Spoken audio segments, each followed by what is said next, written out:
I am the daughter of a mafia boss. In my previous life, my family asked my sister and me to choose our personal guards. My sister chose the most formidable Grant Powell, while I chose the frail and delicate Kevin Mitchell. Grant Powell had a blood feud with my family. After wiping out my entire family, my sister became his prisoner, and he amputated her limbs, turning her into a human pig. Yet, under Kevin Mitchell's protection, I remained completely unharmed. He regarded me as a treasure in this world, forbidding anyone from harming me. When I opened my eyes again, I had returned to the day my sister and I were choosing our guards. This time, my sister rushed to say she wanted to choose Kevin Mitchell, clinging to him and refusing to let go. She didn't know that, compared to Grant Powell, Kevin Mitchell was the true demon. Later, my sister was sold by Kevin Mitchell to Lolita Island. I successfully won over Grant Powell, and he held me on his lap. Darling, what your family owes me, I want you to repay with your entire life. Dad, I want him to be my death warrior. I only want him, no one else. The 10-year-old sister clung tightly to Kevin Mitchell, refusing to let go. Dad hesitated a bit. In the underworld, seniority matters, so by order, should have been the first to choose. Let's wait for your older sister to go first. Hearing Dad's words, my sister quickly interrupted him, her eyes reddening at the corners, and said pitifully, I want to choose him. In the past, my sister always got to pick first. Why do I always have to settle for what she leaves behind? Watching my sister practically cling to Kevin Mitchell, I suddenly realized, she had also been reborn. In my previous life, it was also my sister who threw a tantrum and insisted on choosing first, but what she had her eye on was Grant Powell, the most formidable fighter among them. As for Kevin Mitchell, who looked so frail and weak, my sister didn't even spare him a glance. But who would have thought that Grant Powell had a blood feud with my family? At the age of 18, he killed my entire family to avenge his parents and became the new godfather of the underworld. My sister thus became his captive, reduced to a human pig with her limbs severed, unable to live or die. Protected by Kevin Mitchell, I escaped the massacre of my family. Kevin Mitchell was the young master of the Mitchell family who had been living in exile.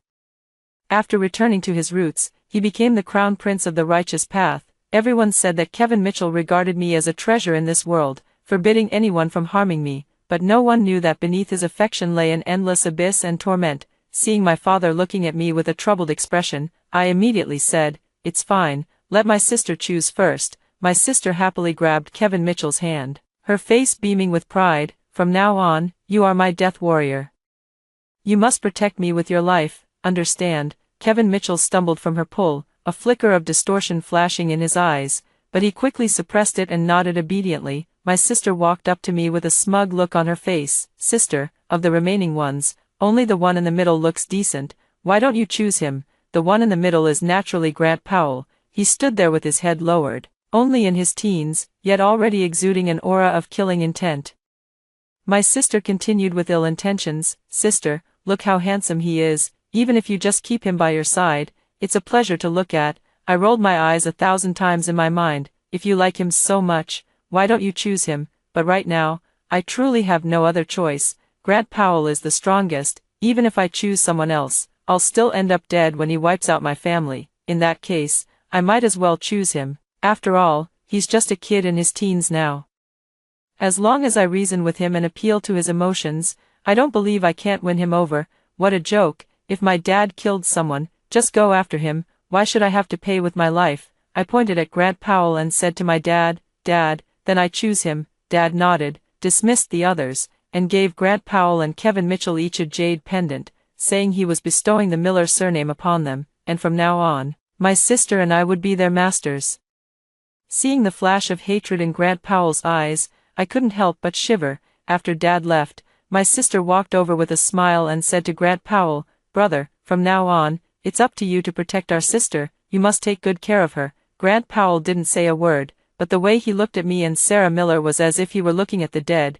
My younger sister also gave me a look as if I were already dead, then took Kevin Mitchell and left. What did I do to deserve this?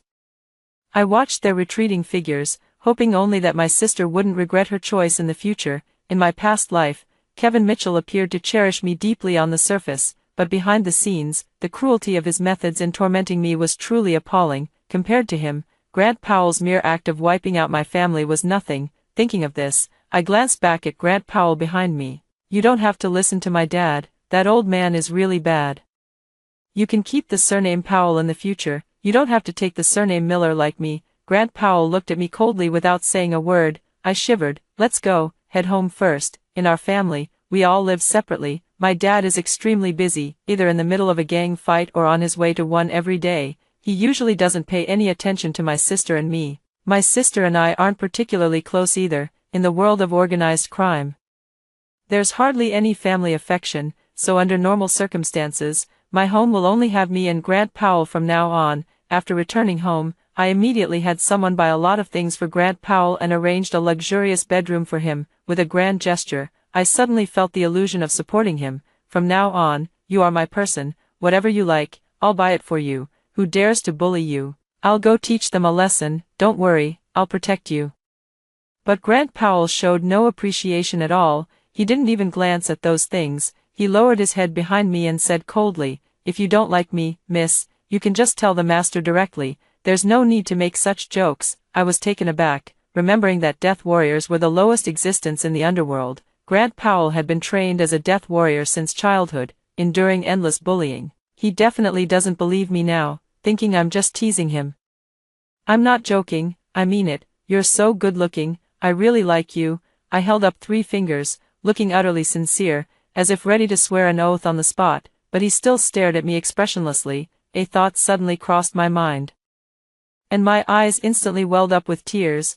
I tugged at the corner of his clothes and began to cry. "Don't you like me? Do you prefer my sister? My mother died early, my father doesn't care about me, everyone likes my sister and dislikes me. If you like her too, then I'll switch you over." Grant Powell was stunned, speaking stiffly. "I don't." I held back my tears and joyfully rushed over to hug him. "So you like me? That's great. I'll be good to you from now on." Grant Powell's body stiffened, but he didn't push me away. From then on, I began my pursuit of Grant Powell. Grant Powell usually had to train, and I followed him like a shadow, handing him water and meals. His clothes were always torn and tattered from fighting, so I immediately bought him a whole wardrobe of new clothes. When he got injured, I would cry while applying medicine and treating his wounds. If anyone spoke sarcastically about him, mocking him as a stray dog without parents, I would step forward and kick them. "You dare insult my people, drag them out and feed them to the pigs." In short, wherever Grant Powell is, there I am. When I'm sick, I need him to accompany me for injections and medicine. When I can't walk, I need him to carry me home. As a death warrior, he can only sit outside my bedroom door every night to keep watch. Every time, I would pitifully tug at him. I'm scared when you're not in the room." Grant Powell had no choice but to start sleeping in my room, but he still sat by the door, staying up the entire night. Over the years, word began to spread in the underworld that offending anyone was better than offending Grant Powell. Otherwise, you would have seen Miss Miller coming to cause trouble for you that very day. Even the teacher who taught Grant Powell would smile when he saw me and say, "Miss, you're here to pick up I again. That child I is extremely talented, but he's just too cold. Luckily, you chose him. Now he's much more human." As soon as I heard that, I felt the timing was right. That very night, I seized the moment and lured Grant Powell into my bed. Grant Powell stood in the room with a cold, stern expression. All the bedding he usually slept on had been taken away by me. In the past, seeing him sleep sitting up uncomfortably, I had prepared bedding for him to sleep on the floor. He stared at me coldly, his hands clenched tightly. I knew he had misunderstood, so I immediately patted the bed. "It's winter now, the floor is cold. Come sleep on the bed." Grant Powell remained expressionless. "The house has underfloor heating." I pouted, on the verge of tears again. "I don't care, you sleep on the bed with me, or I'll go sleep on the floor too." Grant Powell looked at me with a complicated expression, but in the end, he said nothing and lay down on the bed. I closed my eyes contentedly, the sound of Grant Powell's shallow breathing reaching my ears. Perhaps because we've been together for so long, I actually started to feel like we were relying on each other for survival. In my previous life, although he was my sister's death guard, I still knew a bit about his circumstances. My sister valued his fighting skills but disliked his cold personality. She often beat and scolded him for no reason, even making him crawl on the ground and bark like a dog. Because of my sister, even the servants in the house could bully him at will. As long as he dared to fight back, my sister would tell Dad, and he would get another beating. I will be good to you," I whispered softly, not seeing Grant Powell's eyes open in the darkness. But I never expected that something would happen in the middle of the night. I was choked awake by Grant Powell, his grip so strong I nearly suffocated. I struggled desperately, knocking over the bedside lamp, which crashed to the floor with a loud noise. Grant Powell seemed startled awake, looking at me with a bewildered expression before running away. I didn't see him for the next few days, until one evening when I came home late and found him sitting with his head bowed at my bedroom door, like a stray puppy. My heart softened, and I stepped forward to pull him up. "Why didn't you come inside?" But I found he was burning with fever. I had to drag and pull him to get him onto my bed, only to see him half opening his eyes, staring straight at me. "I didn't mean to." "All right. I don't blame you," I soothed him.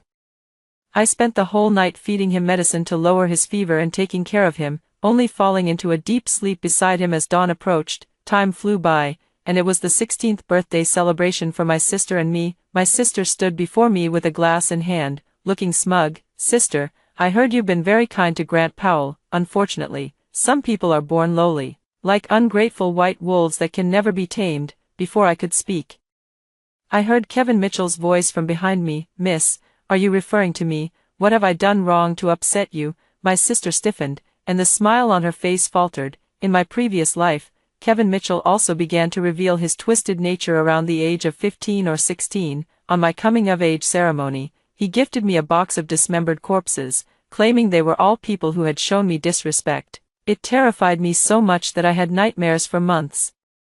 It seems that in this life, my sister has also received his gift. Kevin Mitchell watched my sister's trembling figure, his smile deepening, before turning his gaze directly toward me. "For the young lady's coming-of-age ceremony, Kevin has also prepared a gift." Before Kevin Mitchell could finish his sentence, Grant Powell stepped in front of me. "She doesn't need it." Coincidentally, at that moment, a servant came to inform us that father had something to discuss. On the way, my sister grabbed me with a look of shock on her face. "Grant Powell actually protected you. Why is he so good to you?" I looked at my sister, feigning confusion. "He is my sworn guard. Who else would he protect if not me?" "What? Is Kevin Mitchell not good to you?" My sister's expression twisted for a moment before she smiled again. "Speaking of gifts, how about I give you a gift in a few days too?" I always thought Sarah Miller was just saying it casually, until I was kidnapped.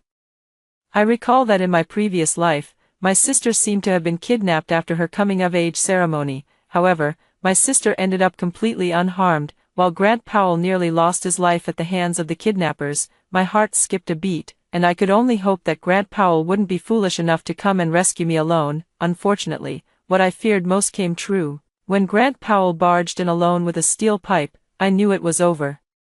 No matter how skilled he was in fighting, he was no match for over a dozen people. Soon, he was covered in blood, kneeling on one knee, unable to stand up. Several kidnappers stood before him, saying they would first sever the tendons in his hands and feet, and then kill him. I shouted anxiously, "Stop! If you dare lay a hand on him today, I will never let you off." Yet the kidnappers turned a deaf ear, raising their hand and plunging the knife into Grant Powell's hand. In the heat of the moment, I broke free from the ropes, rushed forward, and grabbed the knife in Grant Powell's hand with my bare hands. "If you dare touch him again, I guarantee the Miller family will not let you go." The kidnappers were stunned by the blood gushing from my hand and fled in panic. Holding Grant Powell, who was covered in blood, I couldn't stop my tears from falling. "Ah ye, are you okay?" But Grant Powell stared at my blood-soaked hand, too shocked to speak. Later, we were rescued by the Miller family. Grant Powell's hand was wrapped in thick bandages. The doctor said there was no damage to the bones or tendons, and it would heal after some rest. I started treating Grant Powell even better. He wants to train, so I'll train with him. After going through the kidnapping ordeal, I realized I still need to learn some martial arts. That way, even if Grant Powell doesn't plan to let me go in the future, I can at least run faster. Since his hands are unusable, I'll personally feed him. I even wanted to help him bathe. After all, his muscles are so well trained that just a casual touch could make someone's nose bleed. Unfortunately, he coldly threw me out of the bathroom. Grant Powell became busy, and I knew he was starting to prepare for revenge. My father was getting old, and our family had no sons. Everyone knew that the underworld was about to change. Even without Grant Powell, my family would eventually be wiped out by the next person in charge of the underworld. Grant Powell always left early and returned late. In the past, I would go to pick him up, but now, Grant Powell says it's not safe and wants me to stay at home. At night, I often snuggle into Grant Powell's arms. And I've even sneaked into the bathroom several times while he was showering, but every time, he would grab my hand and throw me out. I felt that my plan was hopeless, and every day, I was plotting escape routes. In my previous life, the only one who could rival Grant Powell in J City was the Mitchell family, but that pervert Kevin Mitchell, I have no fortune to enjoy. On the last night before Grant Powell annihilated my family, I accidentally rolled into his arms again. My hand restlessly reaching toward his waist, Grant Powell shuddered all over, frowned, and pulled my hand away. Stop fooling around. Greatly disappointed, I immediately booked a flight to go abroad the next day. Early the next morning, Grant Powell told me not to go anywhere today and to wait for him to return. I nodded perfunctorily, and as soon as he left, I grabbed my luggage and rushed to the airport. What a joke. Was I supposed to wait for him to come back and turn me into a human pig too? But just as I reached the boarding gate, someone stopped me. Miss Miller, Mr. Powell has instructed that you cannot leave J City. I was taken back home, and it wasn't until late at night that Grant Powell returned. As soon as he entered, he brought with him a strong smell of blood. My face instantly paled, and I immediately tried to run, but he grabbed me tightly. Grant Powell dragged me into the bathroom, turned on the shower, and began expressionlessly taking off his clothes. I stared at his abs, unconsciously swallowing hard, yet trembling as I spoke. Grant Powell, what are you going to do? I'm telling you, if you turn me into a human pig, I'll die right in front of you. Grant Powell let out a sinister laugh, like a vengeful ghost. Aren't you calling me a ye anymore? What do I want to do? Isn't this exactly what you've always wanted? In the bathroom, Grant Powell tightly gripped my hand, guiding it across his entire body. His lips pressed against my ear, his scorching breath brushing against my neck, sending a shiver through me. Haven't you always wanted to do this? My hand hurts, help me. I felt as if my whole body was about to burn up, and I turned around to run, but Grant Powell grabbed me and pulled me into his arms. He took off his tie, tied me to the shower head, and pressed down on me. Just after coming out of the bathroom, Grant Powell tied me to the bed again. I was on the verge of tears, choking back sobs as I said, "Maybe you should just turn me into a human pig." Grant Powell leaned down and kissed me. Be good. How could I ever do that to you? All night long, I was held tightly in Grant Powell's embrace. The next day, I couldn't even get out of bed. When I woke up, Grant Powell was sitting by the bed, staring straight at me. He curled his lips into a smile. Tell me, why did you run away? My whole body ached, and the thought of how miserable my life had been in both lifetimes made tears stream uncontrollably down my face. I cried and told him everything I knew about his plan to kill my entire family for revenge. Grant Powell was taken aback and wiped away my tears, saying, "I didn't kill your father." Now it was my turn to be stunned. Grant Powell explained that he had only imprisoned my father and, in the process, eliminated all those who were trying to seize power.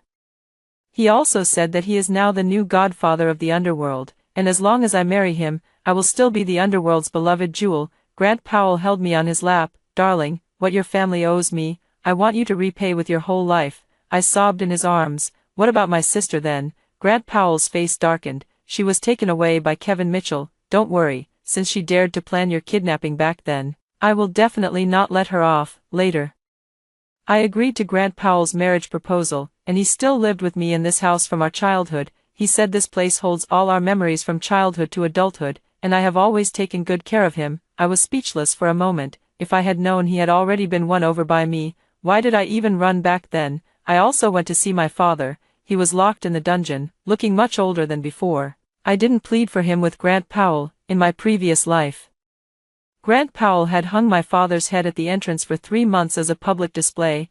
I know that in this life, he has already made a concession. It took over half a year for Grant Powell to fully take control of the underworld. During these 6 months, the other families were completely suppressed by him, not even daring to breathe too loudly, let alone cause any trouble. Meanwhile, Kevin Mitchell returned to the Mitchell family, transforming into the crown prince of the legitimate world, enjoying a period of unrivaled prominence. Ever since I no longer had to live in constant fear, worrying that Grant Powell would come seeking revenge, I often think about my past life, when Kevin Mitchell took me back to the Mitchell family. On the surface, I was his forbidden zone. Anyone who touched me would die, but in private, he treated me like a dog. He kept me locked up at home, where I had to kneel and serve him every day. Beneath my splendid gowns, there wasn't a single patch of unblemished skin. They even had a circle, and Kevin Mitchell once took me out and lent me to a few others to play with. In the middle of the night, I would always wake up trembling with fear, tears streaming down my face. Grant Powell felt heartbroken every time and would hold me in his arms, kissing my forehead. He always thought I was afraid of the kidnapping incident from back then. And he said he would definitely get revenge for me. I don't know if it's just my imagination, but I always feel that Grant Powell's hatred for Kevin Mitchell and Sarah Miller is no less than mine. After some time had passed, Grant Powell received an invitation to the banquet hosted by the Mitchell family for Kevin Mitchell. I saw my sister again at the Mitchell family's banquet. She stood in the crowd, wearing a magnificent dress, and was exceptionally dazzling. Everyone around praised her, saying she had an outstanding temperament. No wonder Kevin Mitchell valued her so much, but her eyes were empty, clearly showing she had been tormented by Kevin Mitchell for a long time. Seeing me approach, a flicker of surprise flashed in her eyes before she resumed her disdainful expression. I never thought I'd see you in one piece, sister. That lunatic Grant Powell actually didn't turn you into a human pig. Grant Powell walked up from behind me and said coldly, "Who are you calling crazy?"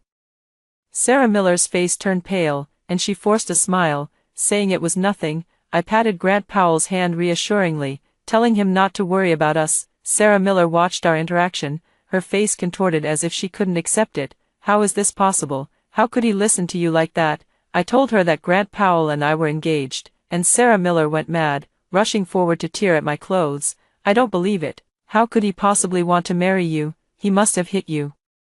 Right, you have injuries on you, don't you? Sarah Miller hadn't even had a chance to touch me before Kevin Mitchell pulled her back. Baby, what are you doing here? I have a few friends I'd like to introduce you to. Sarah Miller's face instantly turned pale, and she couldn't stop trembling all over. I reached out to stop Kevin Mitchell. Master Mitchell, it's been a long time since I last saw my sister. Could you let her chat with me a little longer? Kevin Mitchell glanced at me, revealing a meaningful smile. Since Miss Miller has spoken, how could I not give her face? With that, he gave a slight movement to the hand resting on Sarah Miller's waist. Darling, then hurry up, I'll be waiting for you. Sarah Miller looked pained, but only dared to nod obediently. As soon as Kevin Mitchell left, Sarah Miller immediately glared at me with gritted teeth. What kind of bewitching potion did you give Grant Powell?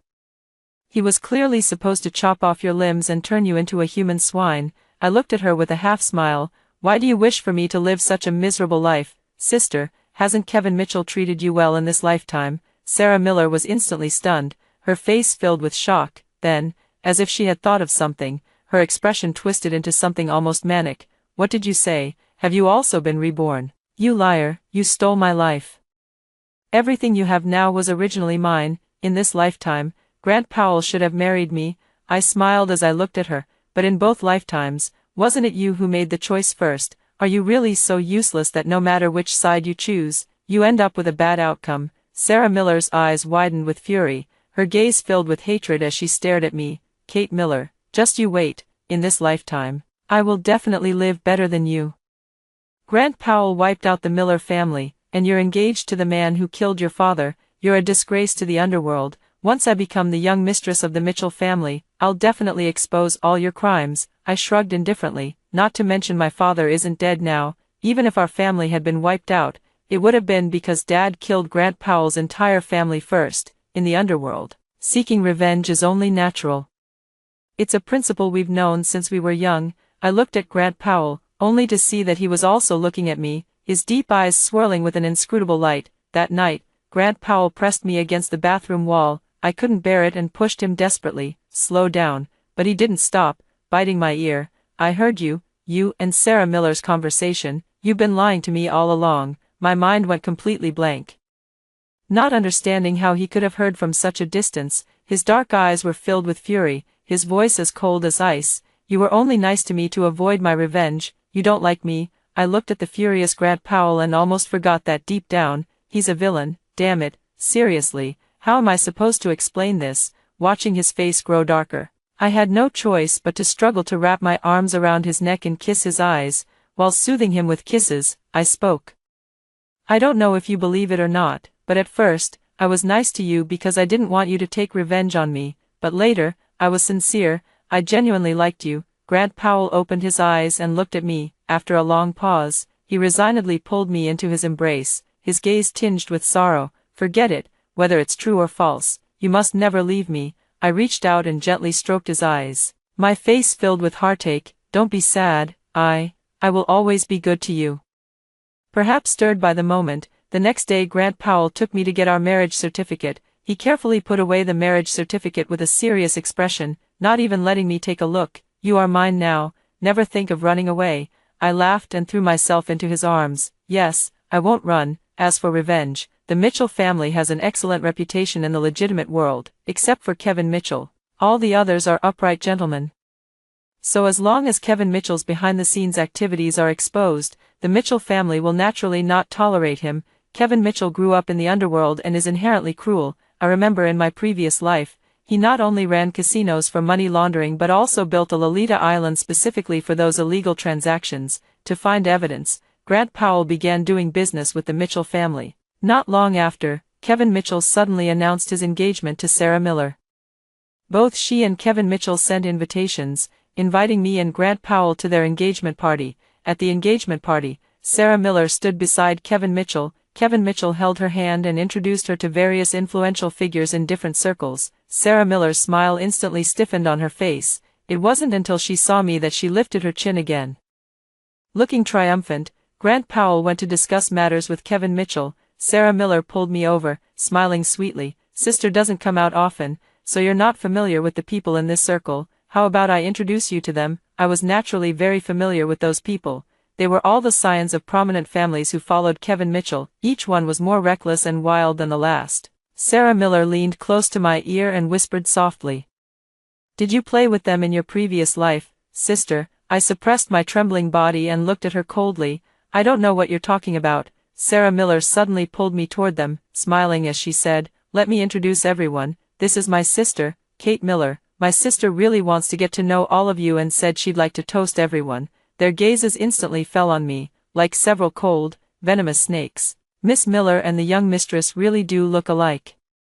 Both rare beauties. We'd be more than happy to accept a toast from a beauty. My face turned pale, and I knocked away the wine they offered with a backhand, immediately feeling a bit nauseous. I shook off their hands that had climbed onto my shoulders and couldn't help but take a few steps back. Only when they saw that I was truly unwell did my sister have the servants take me to rest. Seeing my pale complexion, the servant thoughtfully poured me a glass of water, but after just a few sips, I began to feel weak all over and increasingly hot. Soon, someone helped me into a separate room. Sarah Miller stood nearby, her face filled with malice. "Sister, do you think Grant Powell will still want you after tonight?" Shortly after, the few people who had urged me to drink earlier walked in one after another. One of them excitedly touched my face and happily said to Sarah Miller, "You're such a good sister-in-law. Don't worry. I'll definitely put in a good word for you with Kevin later. So he'll punish you less often." Sarah Miller smiled and closed the door. The next second, the door was suddenly pushed open, and Sarah Miller fell to the ground, clutching her stomach. I half opened my eyes and saw Kevin Mitchell storming in with a furious expression. He raised his hand and stabbed one of the men through the neck, his voice icy as he said, "Who gave you permission to touch her?" Kevin Mitchell carried me to his room. I struggled desperately, but I had no strength left.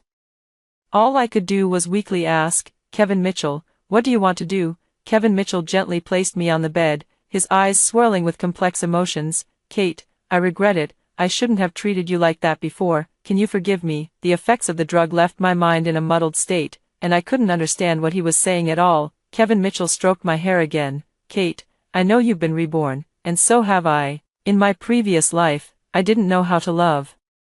It wasn't until after you died that I realized I loved you. In this life, I wanted to start over with you, but I was chosen by Sarah Miller. However, it doesn't matter. I've already sold her. This engagement banquet is for you." I widened my eyes in shock, and my thoughts suddenly became much clearer. I resisted his body pressing down on me, shouting in panic, "I'm already married to Grant Powell. Don't you dare mess around. If you dare touch me, he won't let you off."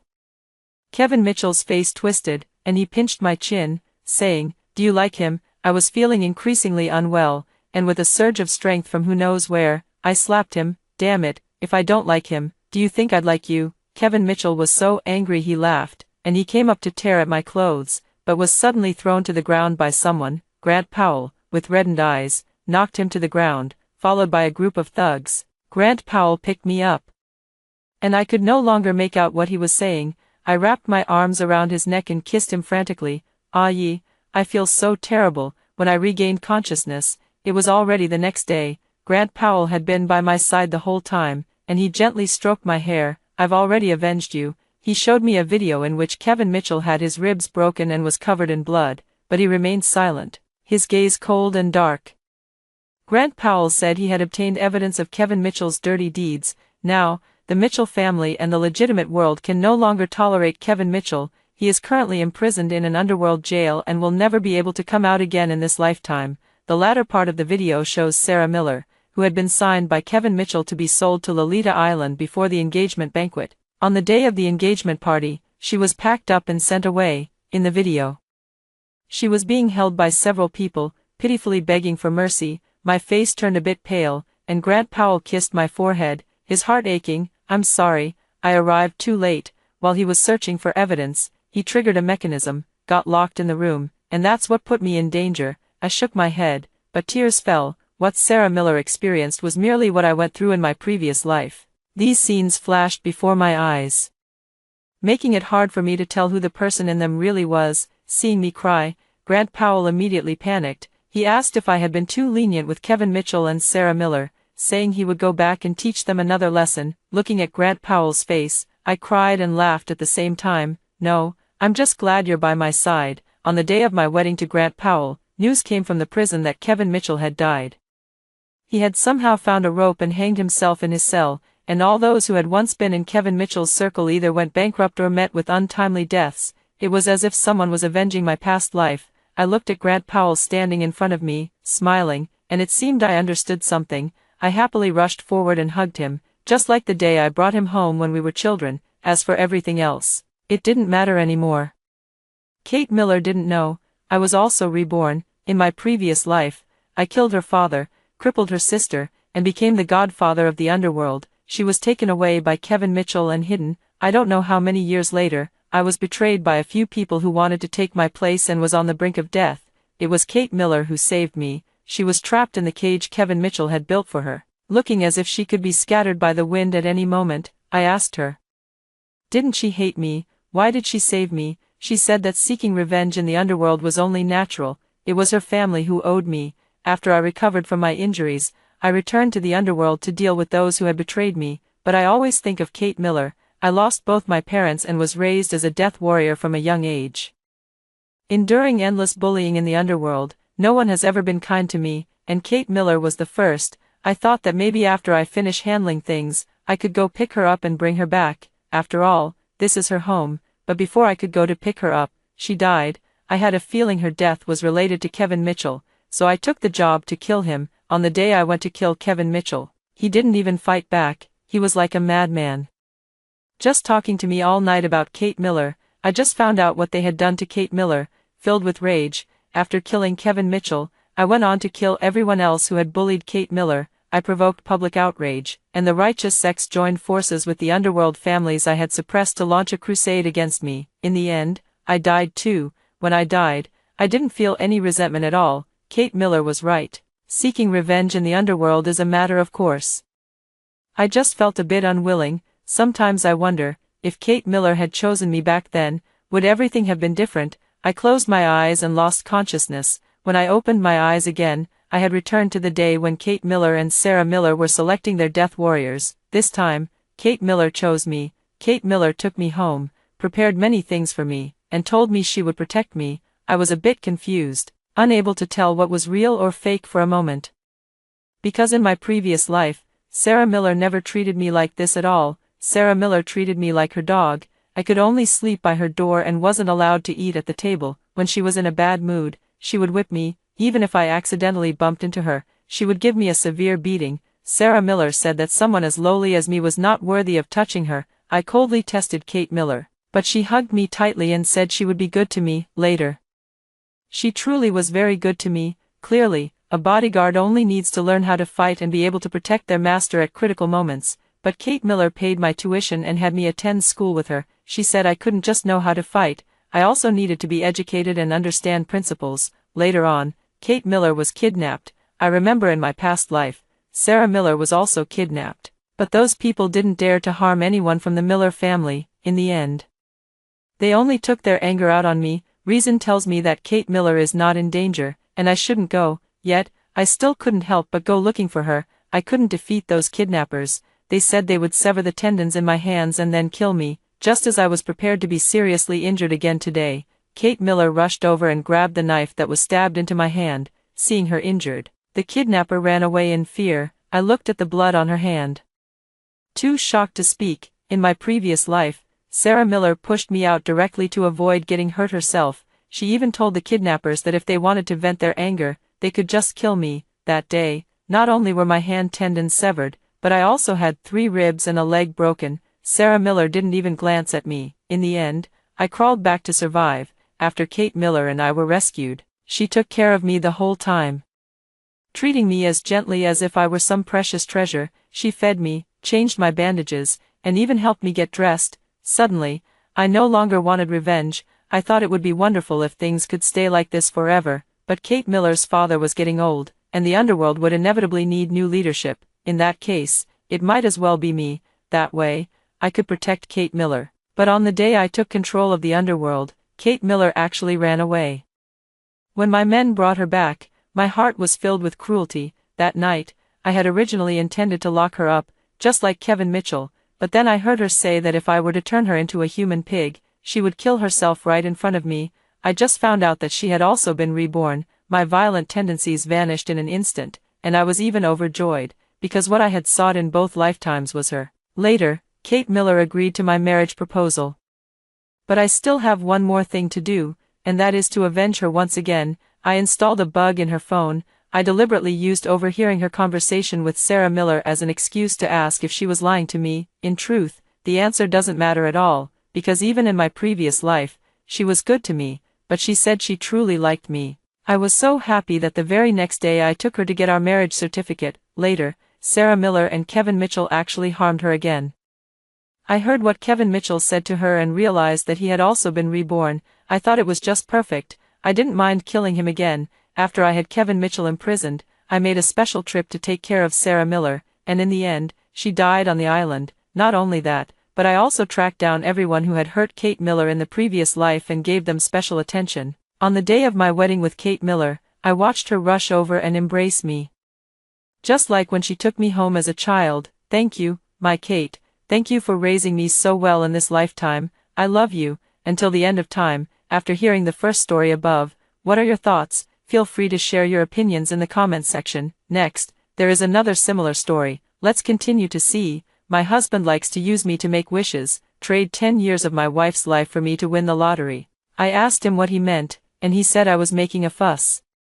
But then she turned around and schemed with her mother-in-law about getting promoted, making a fortune, and having the wife die. So, I also made a wish, use all of my husband's lifespan in exchange for me winning 50 million. He called me vicious. The next second, I won 50 million. He panicked. I went to buy a lottery ticket with my husband. Every time before scratching the ticket, he would perform 3 kowtows and 9 bows. Please let me win the lottery. Even 5 million would be fine.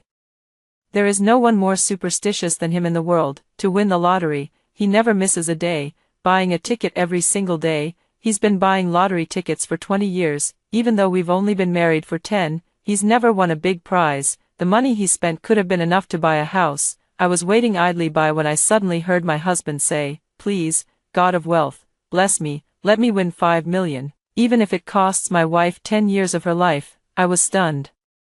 I looked at him in disbelief. How could he say something so vicious, even if it's just a joke? But his devout expression didn't seem fake. I froze there, not knowing what to say for a long time. After making his wish, he excitedly scratched off the lottery ticket, muttering like a madman, "This time it's definitely going to hit, definitely." My heart tightened along with it. After all, he was going to trade my lifespan for it. The next second, the expression on his face deflated like a punctured ball, tore the lottery ticket into shreds. Cursing and grumbling, I walked out of the lottery shop. I asked him, "Why did you just use my lifespan as an exchange?" He played dumb. Did I? I forgot. His indifferent attitude made me feel a bit uncomfortable. "You just said you'd trade 10 years of my life for you to win the jackpot, and you've already forgotten." Seeing my determined look, his eyes darted around. "Oh, I was just saying that casually, don't take it seriously." A friend of mine said making a wish like that is especially effective, and besides, if either of us wins, isn't it a win for both? If I win 5 million, you can just wait to live the good life with me. That friend he mentioned, I know him too, 2 years ago. A friend of his suddenly developed a malignant tumor, there had been no signs before, and she passed away less than 2 months after the diagnosis, while his wife was critically ill. Her husband won millions in the lottery, everyone around him was envious, more people say his wife was just unlucky, she suffered alongside him but never got to enjoy any good fortune. After his wife passed away, he quickly remarried, reportedly to a young internet celebrity in her early 20s, so his wealth came at the cost of his wife's life.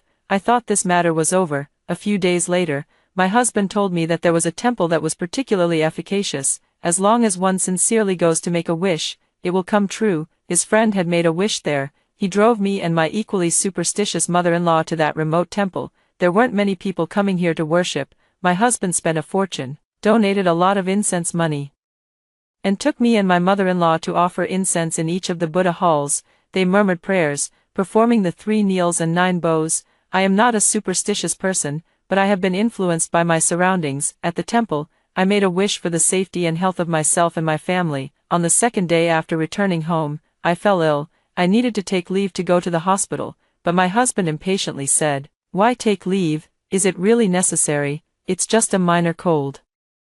Don't let it interfere with your work and earning money." I only thought I had caught a chill, so I didn't go to the hospital. As a result, this illness hasn't gotten better even after 2 weeks. They went to the hospital but couldn't find any issues. It was really strange. I told my husband that maybe we should go to a hospital in a big city. He told me not to waste money. It wasn't necessary. After finishing my evening shower, I suddenly heard the sound of hushed whispers coming from my mother-in-law's room. "Mom, do you think we've succeeded?" "It's quite possible. How long has Teresa been sick?" "About half a month." "Right." I found it strange.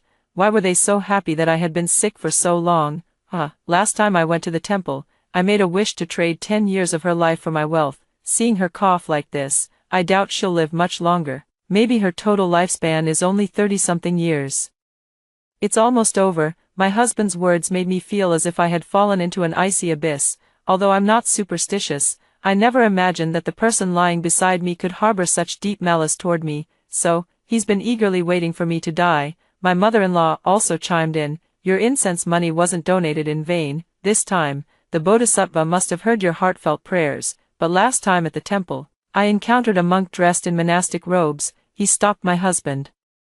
"Just tell him to cherish me well." At that time, I was thinking this trip was not in vain. My husband's expression changed slightly. Asking him what he meant, he smiled and said I could bring good luck to the family. "Mom, what about you? What did you wish for?" "Me, of course. I wished for your wife to die soon, so you can make a fortune and then marry Mary." Mary, my husband's first love, back then, because something happened in her family. My husband couldn't afford the money and couldn't marry her. The two of them went their separate ways. He ended up with me later. Even after 10 years of marriage, my mother-in-law still thinks about her more than my husband does. It felt like something was stuck in my throat. The hand holding the doorknob slowly let go. If it weren't for this illness, I might have remained in the dark all along. As for me, I wished for my family's good health. Looking at it this way, I seem like a clown. They didn't even treat me as a human being. Once again, my husband knelt and bowed before the household Buddha statue before the lottery draw. "Please, Bodhisattva, grant me great wealth. Let me win the jackpot. Help me rise to a high position. Let me win 50 million in exchange for 10 years of my wife's life." My hand trembled, and the teacup rolled onto the floor, shattering into pieces. My husband turned his head and glared at me. "What do you mean by that? Are you deliberately causing trouble while I'm praying to Buddha? Don't you want me to get rich?" Hearing the noise, my mother-in-law also rushed out of the room. "Oh my goodness, Teresa, what are you making such a fuss about? What good does it do you if Leo doesn't get rich?" My eyes grew a little red. It was just a teacup that slipped from my hand and fell to the ground. "Mom, your son just said he wants to trade 10 years of my life for his own wealth." My mother-in-law didn't expect me to complain right to her face. She was taken aback for a moment. A hint of panic flashed across her face, but soon that guilt was replaced by stubborn excuses. "Leo was just saying that offhandedly. You must have misheard." Hearing her explanation, I sneered coldly. "Fine, next time I'll use his lifespan to make a wish." At that, she grew anxious. "Teresa, what do you mean by that? How can you be so vicious? My son was just speaking offhandedly. And you're already cursing him." I raised an eyebrow and looked at her. "Mom, I haven't even made a wish yet. Why are you in such a hurry?" I was just speaking off the cuff." My casual demeanor made her look like a clown jumping up and down in a frenzy. Her face instantly turned the color of liver. "But I clearly heard you were about to curse my son." "Nothing of the sort, Mom, you're overthinking it." Just as I was about to enter the room, she brought up old grievances. I said back then we shouldn't have let that malicious woman into the family. "Leo, your retribution has come." Leo, kneeling on the ground, was already in a foul mood after seeing that the lottery ticket hadn't won. "What do you mean my retribution? Weren't you the one pushing for marriage back then? Otherwise, how could I have ended up with her?" As the two of them argued, the conflict gradually shifted toward me. "You two haven't had a child all these years, so why not just get divorced sooner rather than later? I see Mary is single too. You two would be a perfect match," my mother-in-law said to my husband in a fit of rage. "As far as I know, his first love, Mary, is divorced and has a 3-year-old son. Why would she think her husband's ex-girlfriend from 10 years ago would still be interested in him? Besides, after all these years, my husband has only gained weight and become lazier. Without any increase in salary, the main source of income for our family still comes from my cake shop. Relatives all say I'm the family's money god. My husband's monthly salary of $3,000 isn't even enough to cover the mortgage, while my cake shops keep opening one after another in a chain. Come to think of it, the house they live in now was bought by me. Get divorced already, you can't even have children, and you're a jinx to our Leo." It turns out she thought Leo hadn't made a fortune, while I was the one holding her son back. Ever since I heard them say they wanted to trade my health for their fortune, I've felt uneasy. "Alright, then let's get divorced tomorrow." Probably didn't expect me to agree so decisively. My mother-in-law's face showed a panicked expression. "You should pack your things now. I'm definitely selling this house after the divorce, so you'll have to move out on your own." My mother-in-law grew anxious. "This is your shared property." "You know it's our shared property, Mom, so why don't you move out first?" My husband also got anxious. "Even if you bought it before marriage, after all these years, it's considered our shared property." The mother-in-law, who had just been shouting for us to get divorced, now didn't want to anymore. One moment she complained that the divorce settlement was unfair, the next she said a divorced woman would be unwanted. He even went around asking the neighbors if I had been getting close to anyone lately, thinking I was having an affair. After all, it's been 10 years, 10 years of me working tirelessly without complaint. He never once mentioned divorce. Every time my husband and I argued, before anything even happened, that crazy woman would jump in and urge us to split up. I saw that my father-in-law passed away early, so I kindly took her in to take care of her. But I never expected she would be such a troublemaker. This time, I want a divorce, and she says I'm just making a fuss. My husband and I are sleeping in separate rooms. In the middle of the night, I got up to use the bathroom and heard my husband and mother-in-law arguing in their room. "Mom, are you crazy? Why get a divorce? Just curse her to death." "My son, you're so clever. Once she's dead, all the property will be ours. If we divorce, she'll take half. Why should we let that happen?"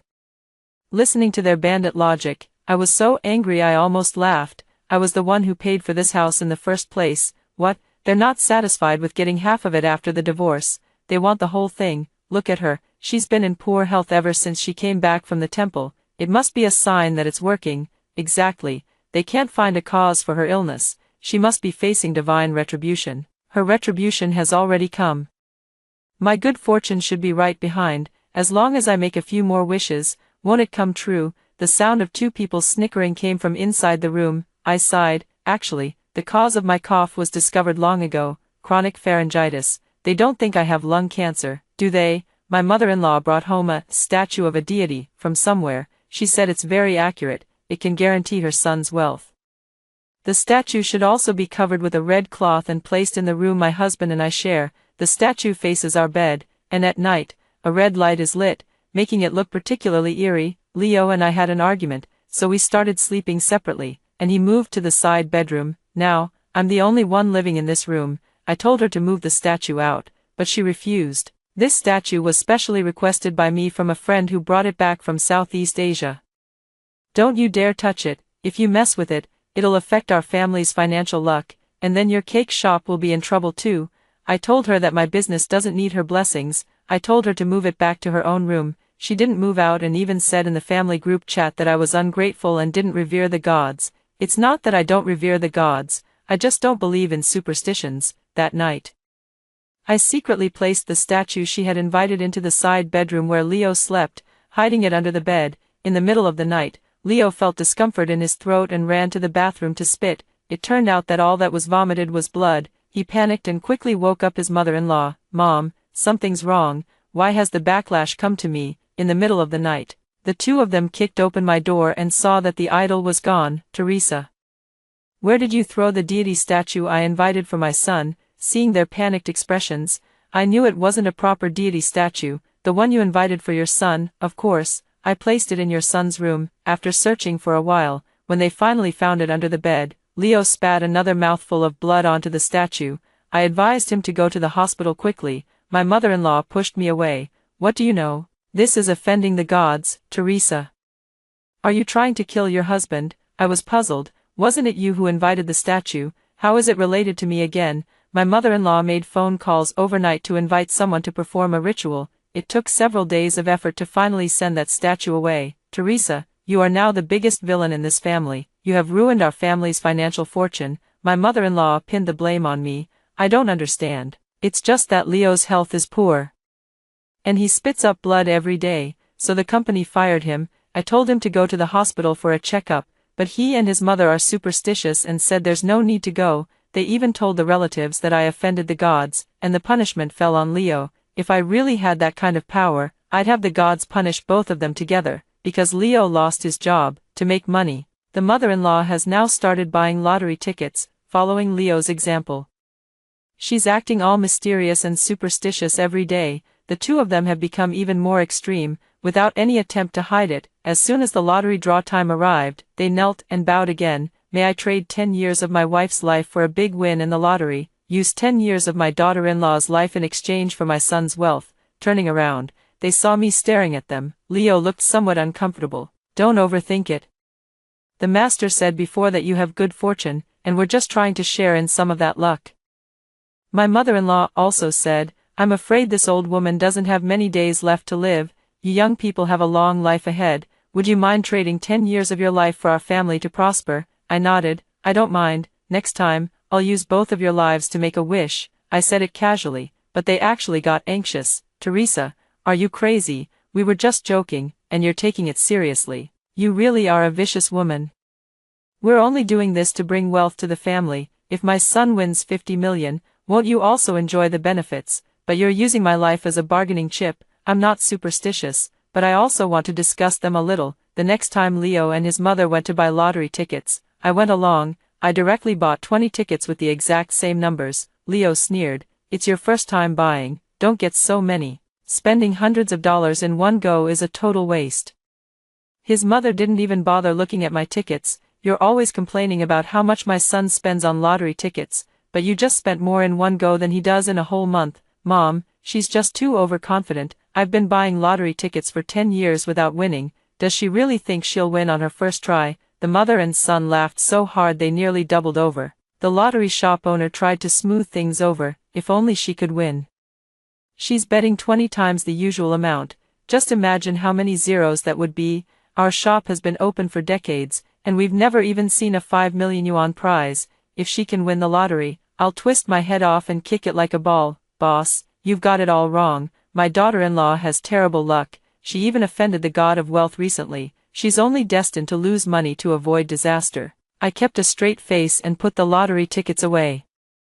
The boss asked me why I bought 20 tickets. Was there some special reason? I said I just picked it randomly. When I got home, I saw the post Leo shared on his social media. "Keep making wishes. Sincerity brings miracles. I'll definitely win the big prize tomorrow." Leo's mother also posted the same thing on her social media. It's like they're performing some strange ritual, watching the two of them being so superstitious.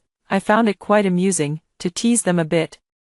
I also sent the same format and content. "Make a wish, sincerity brings results. Tomorrow, I will definitely win the big prize, please, JPG." Unexpectedly, Leo saw me imitating them and he blew up. "Leo, Teresa, are you crazy? What does our posting on social media have to do with you?" "Me?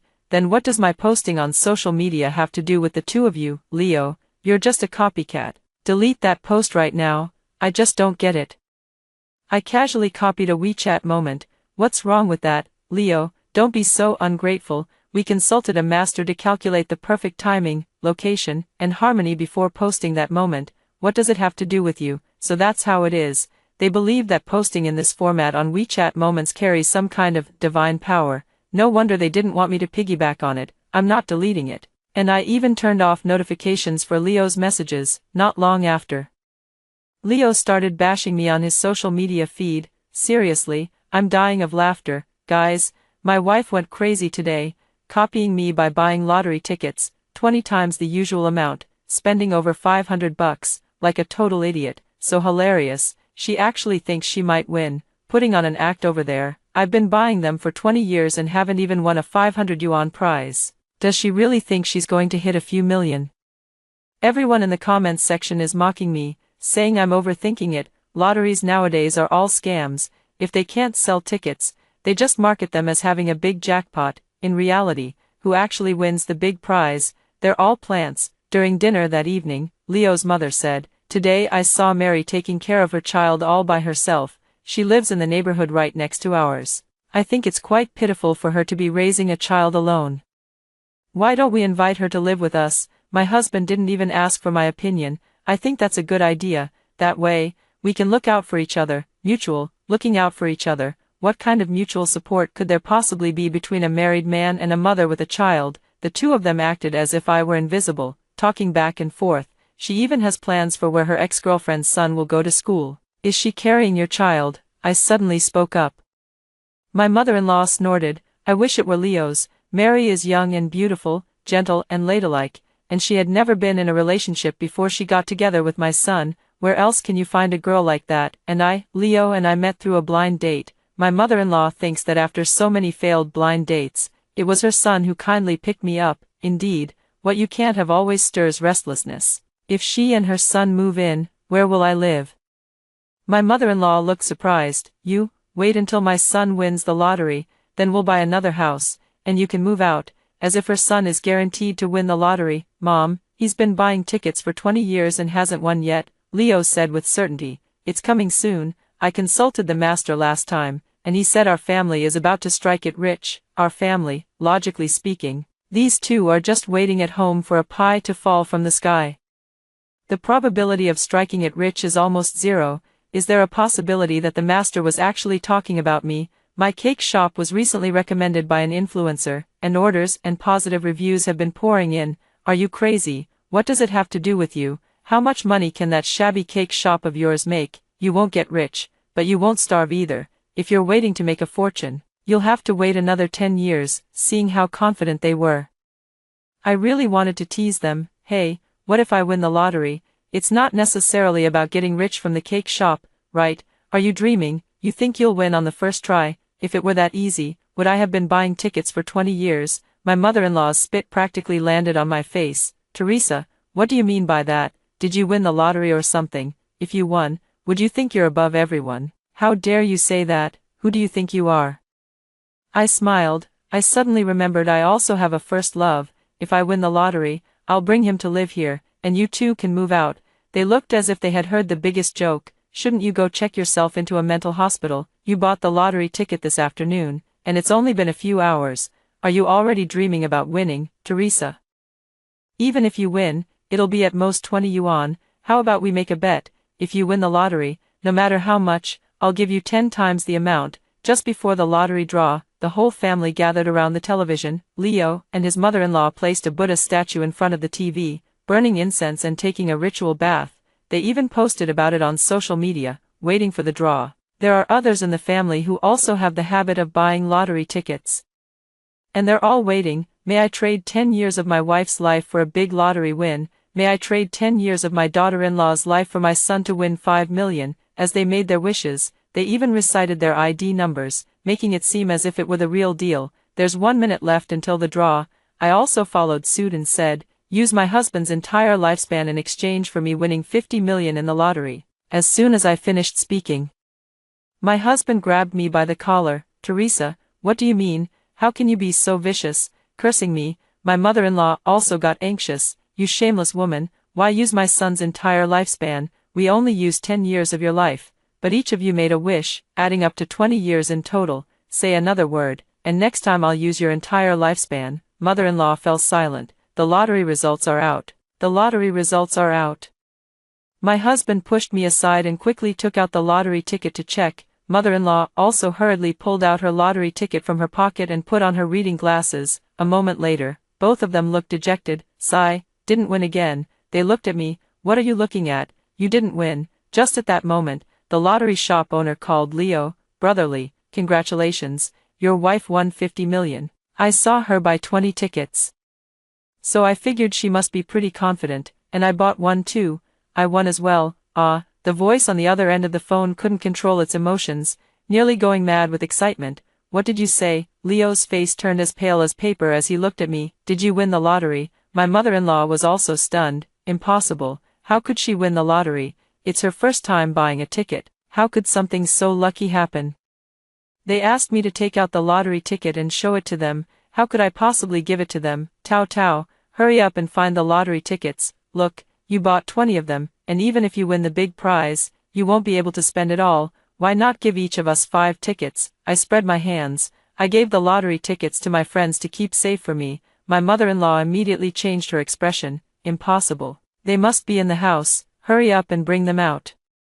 What do you mean by hiding the big prize? If Leo wins, wouldn't he share it with you? We're family. With that, the two of them rushed into my room to search. The next second, Leo suddenly spat a mouthful of blood onto the floor. He clutched his chest, wearing an expression of extreme pain. With a thud, he collapsed to the ground. The mother-in-law was so frightened she nearly fainted from shock. My son, what's wrong with you? She shook Leo's body violently, glaring at me angrily.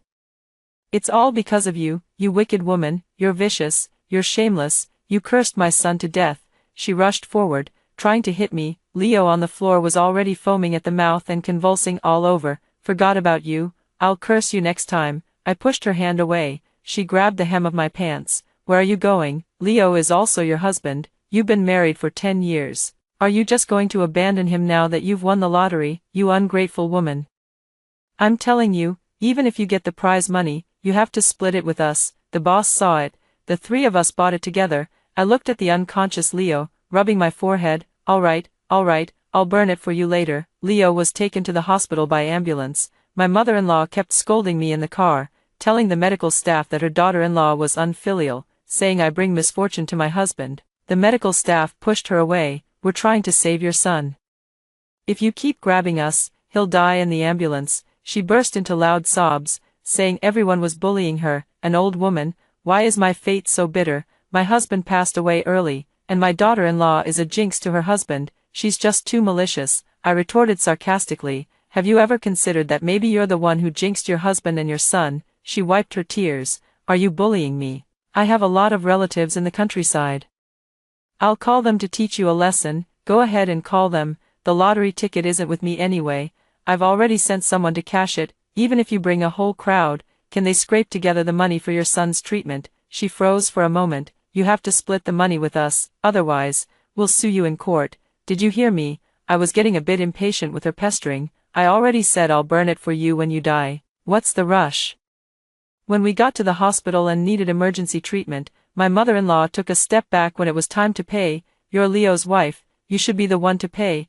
I also took a step back. You're Leo's biological mother, so you should be the one to pay. We went back and forth, and the people waiting in line around us grew very impatient. My mother-in-law sat directly on the ground and cried, saying that I, as the daughter-in-law, controlled the family finances, took the money, and didn't do my part. Financial power. I do indeed hold the financial power. The money I earn is more than 10 times what Leo makes, so isn't that significant power? The clueless bystanders nearby scolded. Is this woman even human? How could she not save her own husband? Exactly. Who does that? She looks well off with all that gold and jewelry, so it's not like she can't afford it. I explained. My husband's ID card, bank card, and medical insurance card are all in her control. If she doesn't hand them over, how can I pay the bill? After we got married, my mother-in-law said she was afraid we would spend money recklessly, so she took away Leo's salary card and everything else, even the 80,000 yuan in bride price given at the time of marriage. She took it and never returned it. The beneficiaries of Leo's various commercial insurance policies are all written in her name. The household income has nothing to do with me, so why is it that when it comes to spending money, they suddenly remember me? My mother-in-law patted her pocket. Oh no, I forgot to bring it. It's okay, Mom, don't you still have the contact information of relatives and friends in your phone? You can borrow from them, I suggested. She immediately stood up from the ground. Teresa, you just won a 50 million yuan jackpot. And you want me, an old woman, to borrow money to pay for Leo's medical treatment? The way people around me looked at me instantly changed. Is it really true? 50 million? I've only seen that on TV. I haven't heard about it. Someone in our city won 50 million. Wouldn't that make the news? If you win a huge lottery prize, you must never let anyone know, or you'll become a target for criminals. The old woman deliberately brought it up in a place like a hospital where everyone is short on money, clearly not wanting me to have an easy time. Mom, your Alzheimer's disease is getting worse. The doctor told me a long time ago to take you for a follow-up, but I was too busy and forgot. Now you're just talking nonsense and imagining things all day. I held onto her sleeve and said, come on, I'll take you to register at the psychiatric department. I'm not sick, let go of me, someone.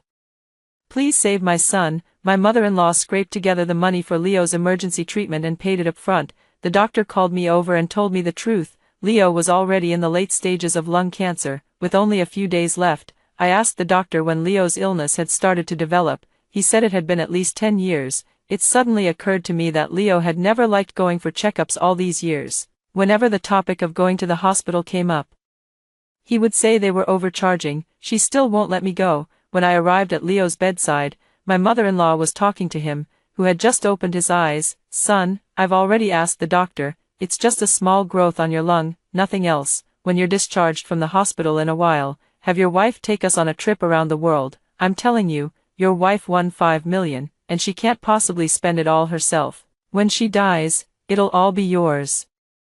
You need to take good care of yourself and get out of the hospital first. I looked at my foolish mother-in-law and couldn't be bothered to argue with her. I told her that I would hire a caregiver for Leo later, and since I still had to work, I wouldn't have time to visit him. Leo, with tubes inserted into his body, couldn't speak but just stared at me with resentment. My mother-in-law grabbed me. Hire a caregiver, Teresa. You got 50 million by trading my son's life. You must serve him at his bedside. I spread my hands. Trading your son's life. The doctor said your son's illness has been going on for 10 years. You didn't get him checked yourselves, and now you're blaming me. If we're talking about who harmed him, isn't it you? You brought in some kind of idol, and as soon as you placed it in Leo's room, he started vomiting blood. Isn't all this trouble you brought upon us? Mentioning this, my mother-in-law panicked instantly. Cold sweat was streaming down. No, it wasn't me. Her voice was trembling, yet she couldn't deny the fact. It wasn't me. My son was fine at that time. It was you. You said you'd trade my son's life for 50 million. After you said that, my son was gone. It was you. With that, she stepped forward to push me, acting unreasonably and without any sense of propriety. The family members of the surrounding patients stepped in to break up the fight, yet she was there playing the victim, throwing all the blame on me. Everyone, I saw it with my own eyes. My daughter-in-law said she would trade my son's life for 50 million, and right after she said that, she won the lottery. She was so confident, her chest heaving with anger. And you still say it has nothing to do with her? I sighed.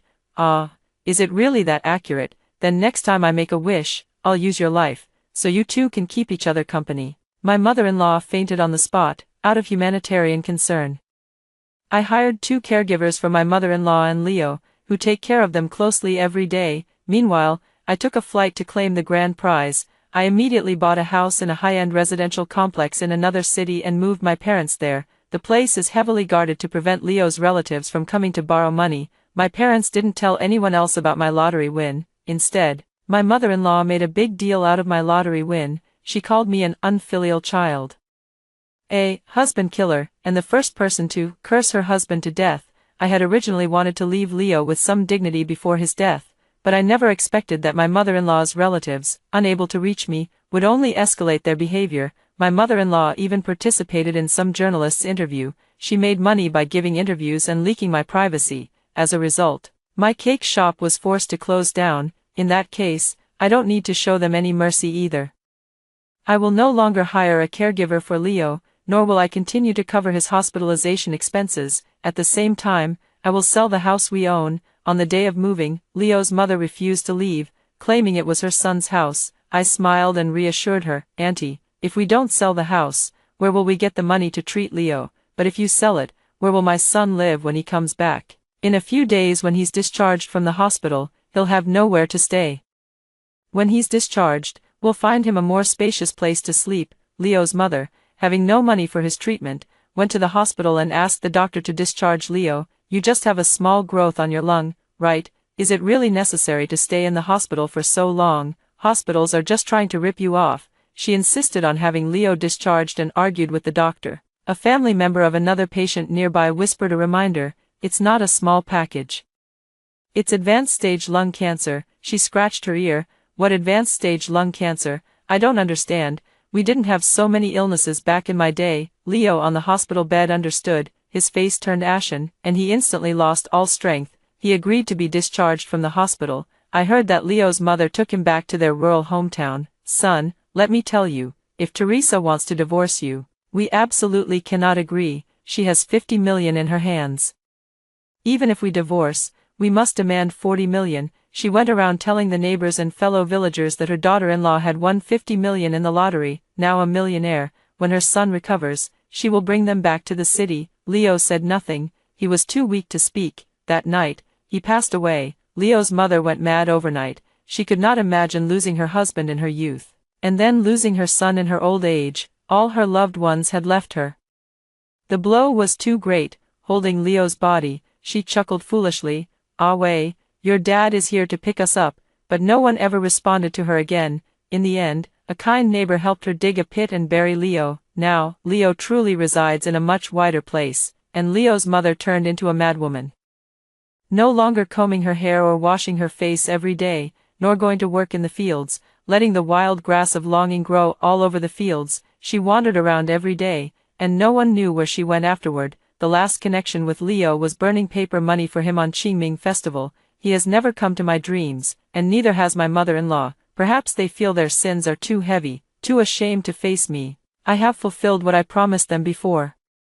I burned 50 million for them. A woman walked up beside me, also picked up a stack of paper money, and tossed it into the fire. I looked up to see a familiar face. She had always been Leo's screensaver, his first love. Mary, I'm surprised to see her here. She smiled and said, I heard you won 50 million, congratulations. She still remembers Leo. Leo's mother used to say that if Leo ever won the lottery, she would bring you back. Her hand, which was scattering paper money, paused for a moment.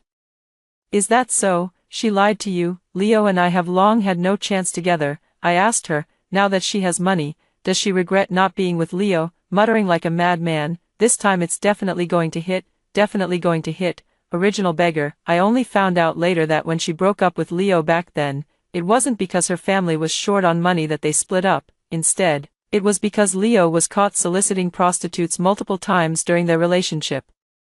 I never even thought about getting back together with him, she said, staring into the flames. Those were just words they said to upset you. If you really believed them, you'd be falling right into their trap. I only found out about these things today. No wonder Leo never lets me see his phone. How many more secrets does he have that I don't know about? But it doesn't matter, he's already passed away. No need to add unnecessary worries over someone who's already dead. Congratulations.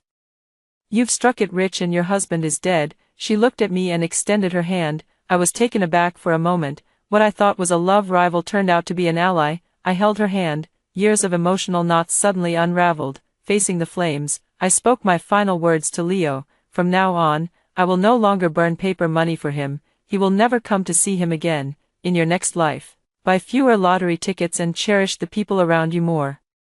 I donated half of the prize money to Project Hope. The remaining half is kept for my own and my parents' retirement. Years later, I drove back to the old place and passed by the lottery shop where I had won the prize. It had long been deserted. The supermarket owner across the street said, haven't you heard? After the lottery shop owner became rich overnight, he had an affair and got divorced. His wife, in a fit of rage, stabbed him and his mistress to death, and later took her own life out of guilt. Their only son, unable to bear the turmoil, also jumped into the river and ended his life. I looked at that lottery shop, as if I could see Leo's eccentric demeanor once again, praying to win the big prize, praying for promotion, wealth, and the death of his wife. It turns out that sudden wealth overnight may not necessarily be a good thing. After hearing the two stories above, what are your thoughts? Feel free to share your opinions in the comments section. Looking forward to hearing from you. If you liked this story, don't forget to like it, share it, and subscribe to my channel. See you next time.